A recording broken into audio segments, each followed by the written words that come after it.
सानाम कोगे लासाणहेद जोहार। नितो इन आपे को तालारे बाड़ाय जोंग कथा आर बांग भेंता कथा रेनांग कुली कुकली आर ओना रेनांग लनई कुñ लयाबोना। ढोला टुटुरुई रेया मेनेद दो चेद कना। लनई दो हुयुग कना बाबाई आयो गोड़म बुढ़ी आर बोंगा आयो। नोआ कोदो ढोला टुटुरुई रेनांग मेनेद कना। कलका हुटुग रेनांग मेनेद दो चेद कना। नोआ रेनांग मेनेद दो हुयुग कना चड़ी मेरोम। सांगे सुसुर बांग रेनांग मेनेद दो चेद कना आर बांग सांगे सुसुर बांग दो चिली बो मेता कोआ।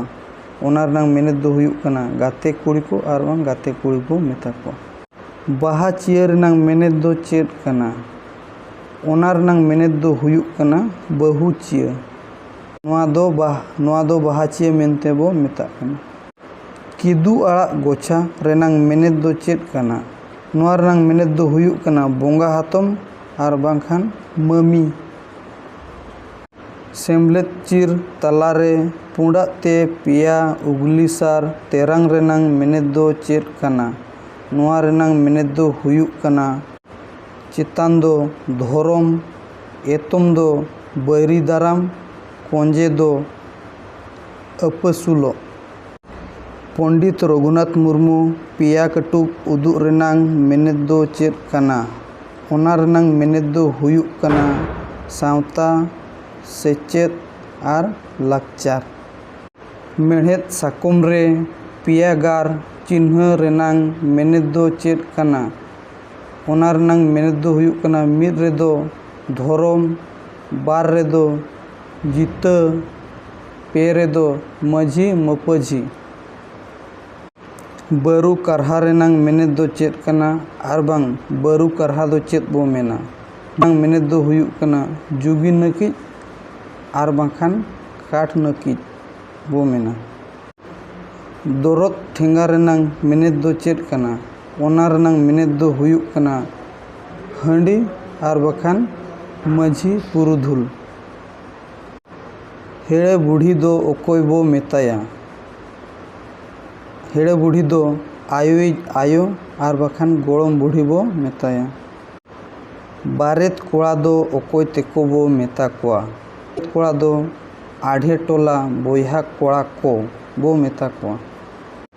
आर बांग बारेत कोड़ा हा मेनेद दो हुयुग कना आढ़े टोला बोयहा कोड़ा को। पातड़ा रबुड़ रेनांग मेनेद दो चेद कना। ओना रेनांग मेनेद दो हुयुग कना लुमती कोड़ा। लुमती कोड़ा कोदो पातड़ा रबुड़ मेनते बो मेता कोआ। सावते कुड़ी रेनांग मेनेद दो चेद कना आर बांग सावते कुड़ी दो ओकोय बो मेताया। ओना रेनांग मेनेद दो हुयुग कना गाते कुड़ी आर बांग गाते कुड़ी बो मेताया।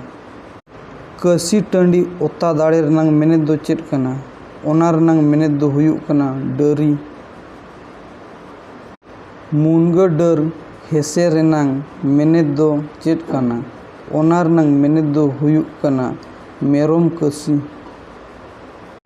खरैला रेनांग मेनेद दो चेद कना।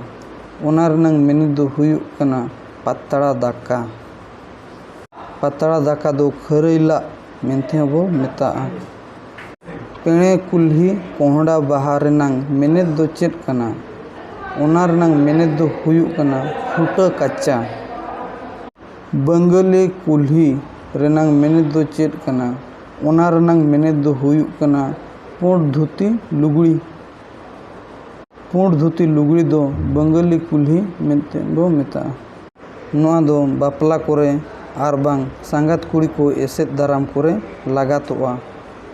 नोआ कोबन बड़ाय काग खान जहाँ तिस गे लागातोआ सांगात कोड़ा आर बांग सांगात कुड़ी कोठेन बन बांचाव ताहेना।